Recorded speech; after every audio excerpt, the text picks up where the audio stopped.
శ్రీ గురుభ్యో నమః. మద్గురుదేవులు చినరామచంద్రయ్యార్లు వారి పాదపద్మములకు నమస్కరించుకుంటూ, శ్రీ సత్యానంద సత్యమయ్యార్లు వారికి నమస్కరించుకొని, శ్రీ భాగవత కృష్ణదేశకేంద్రులు వారు రచింపబడిన శక్తిద్వయ నిరాశకంబైన శుద్ధ నిర్గుణ తత్వ కందార్థ దరువుల నుండి 5వ అధ్యాయము ఈ ఎరుకోపత్తి లక్షణం నుండి 13వ కందార్థం క్రమ సంఖ్య 77. ఎరుక బయలందులేమిని ఎరుకను శూన్యం బటంచు ఎరిగించబడెన్. ఎరుగమిదే ఆకాశం బిట్లెరిగితే ఎరుక ఆకాశములు ఏకమౌగదరా. ఆకాశము బయలేక మెట్లౌరా. పరిపూర్ణమిదిగో కన్పడు శూన్యమనరాదు. పరిపూర్ణమిదిగో కన్పడు శూన్యమనరాదు. ఎరిగుండు మెదిరిస్తే ఇక నా చెయ్యి చూసేవు ఏకమౌగదరా. ఆకాశము బయలేక మెట్లౌరా.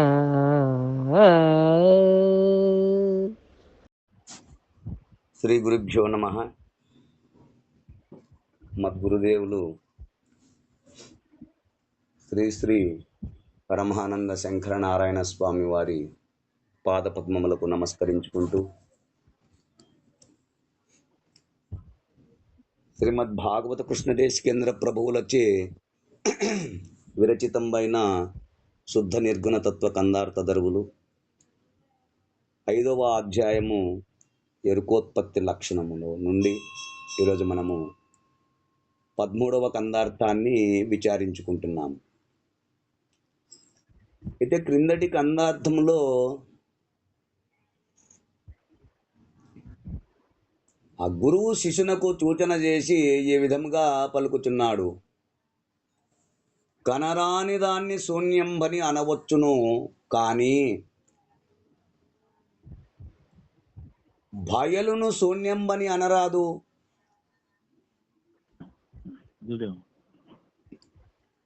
కనరాని దాన్ని శూన్యంబని అనవచ్చును, కానీ బయలును శూన్యంబని అనరాదు.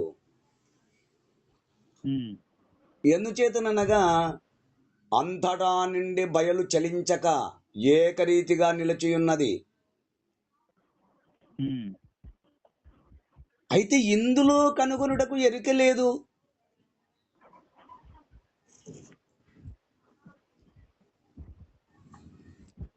ఇలాగున ఉన్న బయలును లేని ఎరుకను భావన చేసి చూడుము.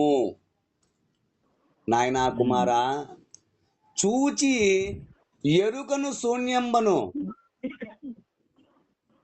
అంటూ ఆ గురుడు ఆ శిష్యునకు సూచన చేసి ఈ రీతిగా పలకగా, ఆ శిష్యుడు బయలు ఉన్న విధమును ఎరిగి ఏమీ మాట్లాడక ఉండెను.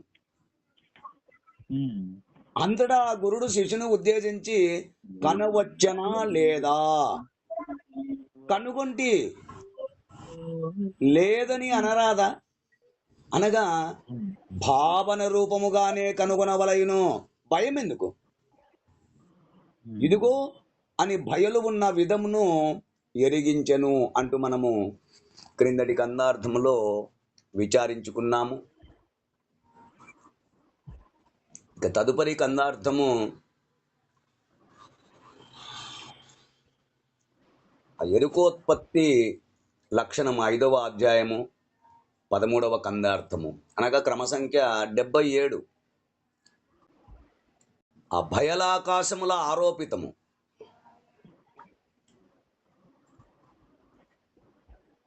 ఎరుక భయలందులేమిని ఎరుకను శూన్యంబటంచు ఎరిగించబడెన్.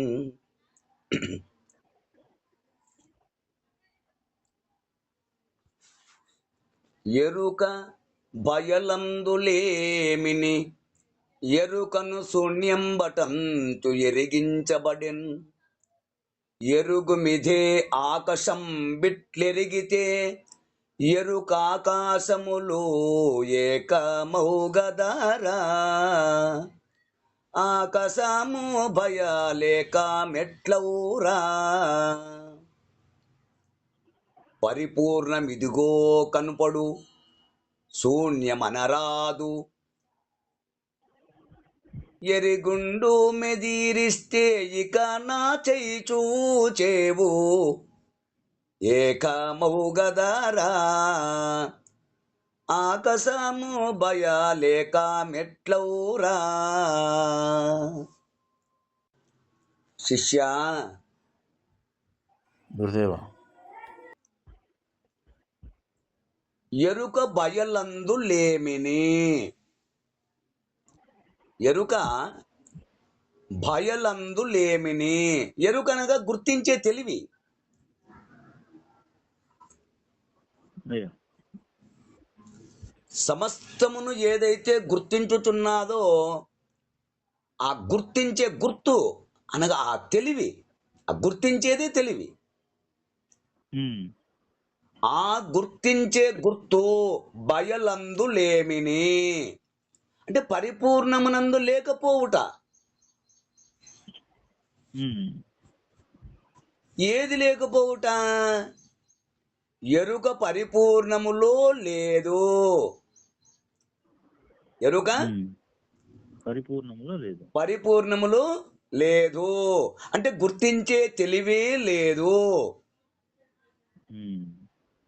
ఆ ఎరుక పరిపూర్ణములో లేదు కనుక ఎరుకను శూన్యంబటంచు ఎరిగించబడెన్.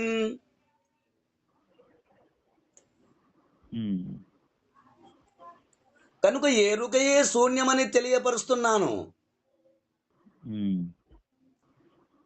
ఎరుగుము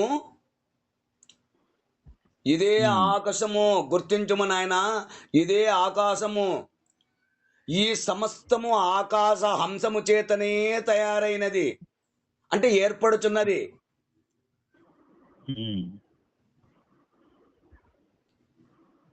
ఇట్లు నీవు ఎరిగితే అంటే ఇట్లు నీవు గుర్తించితే, తెలుసుకుంటే ఈ విధానమును,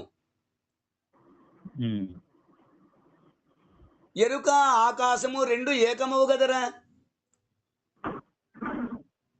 ఎరుక ఆకాశము రెండు ఒకటే.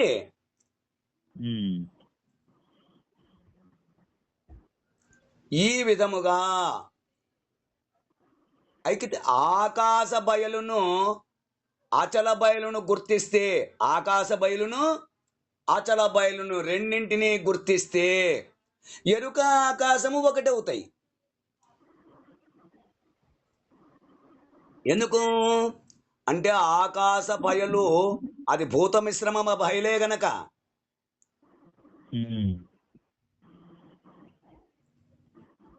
అచల బయలును ఈ రెండింటిని ఆకాశ బయలును అచల బయలును గుర్తిస్తే ఎరుక ఆకాశము ఏకమవు ఒకటే. అంటే గుర్తు ఆకాశము ఒకటే అవుతాయి. అంటే గుర్తించే ఎరుకాను తెలివిన్ను ఆకాశము ఒకటే అవుతాయి. ఎలాగంటే గురు వాక్యముచే విచారిస్తే,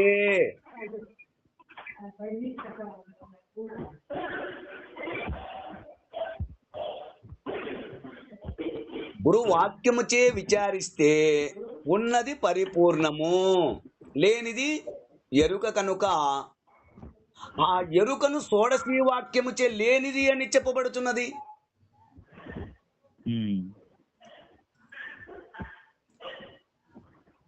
ఎరుకను షోడశీ వాక్యముచే లేనిది అని చెప్పబడుతున్నది. అనగా మూలము లేని గుర్తెరిగే శరీరము, అట్టి లేని ఎరుకను ఆకాశమును ఈ రెండు ఒకే వస్తువుగా గుర్తించి,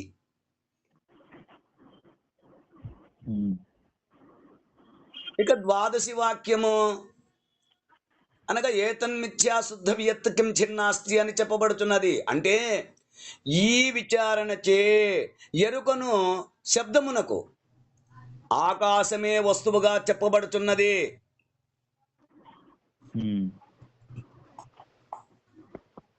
కనుక ఎరుక ఆకాశమును రెండు శబ్దములు ఒకదానిని విడిచి ఒకటి ఉండవని, అంటే ఒకటి లేనిచో రెండో దానికి ఉనికి లేదు.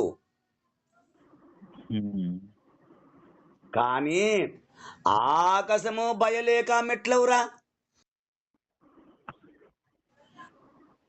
అంటే ఎరుక పరిపూర్ణము ఒకటి ఎప్పటికీ ఒకటి కావు. ఎరుక పరిపూర్ణము ఎప్పుడూ ఒకటి కావు. శబ్దము వేరు గాని వస్తువు ఒకటే. ఈ భేదము గుర్తించిన వారికి అచల పరిపూర్ణము ఎరుక ఒకటి కావని వేరు వేరు వస్తువులని దృఢమగును.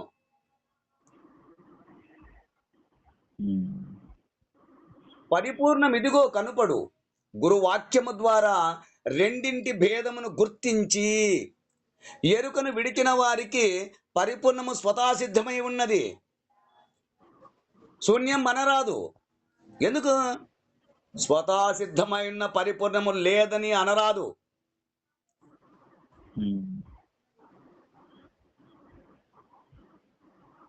ఎరిగుండు ఎరుక పరిపూర్ణము రెంటి భేదమును స్పష్టంగా గుర్తించుము.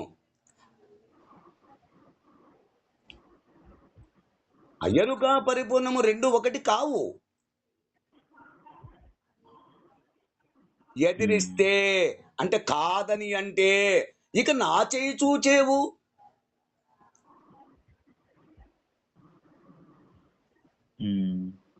నా మాటకు ఎదిరించినచో నా చేయి చూస్తావు అంటే కొట్టెదను సుమా. ఎరుక పరిపూర్ణమును చూడజాలదు. ఎరుకకు చూచేతందుకు చూపు లేదు.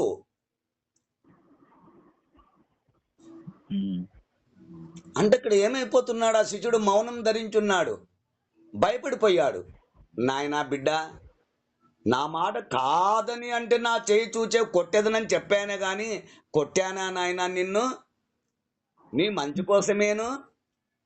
ఎక్కడ నువ్వు పొరపాటుపడి ఆకాశమనే పరిపూర్ణమని బయలని అనుకుంటావేమో, ఈ రెండు ఒకటికి ఎప్పటికి కావు అని నేను నిన్ను అలా భయపెట్టానే కానీ కొడతానా నాయనా అంటూ ఆ గురుమూర్తి ఈ విధంగా మనకు ఈ కన్నార్థ భావాన్ని అందిస్తున్నారు. ఈ కన్నార్థ భావాన్ని మీరు కూడా అందుకుంటారని కోరుకుంటూ జై గురుదేవా. జై గురుదేవ. జై గురుదేవ. జై గురుదేవ.